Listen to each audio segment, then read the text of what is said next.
Ruto anatembea na PS anaitwa Koril usiku na gari wakiwa wawili kutafuta mashamba ya Wamasai ile ambayo iko haina mtu, alafu wananyakua wanachukua title deed pale Ongata Rongai.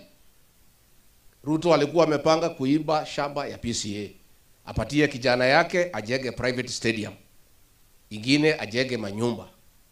Tukamwambia haiwezekani. Pale Kibiko, si ndio? Shamba 1300 acres ya Kekonyike amechukua, ameiba hiyo shamba. Yeye amegawa 200 acres, hiyo Kasongo amechukua.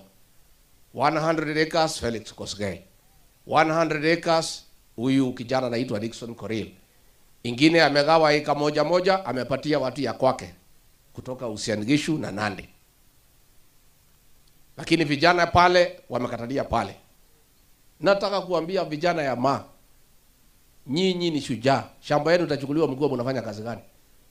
Vijana wakae gagari.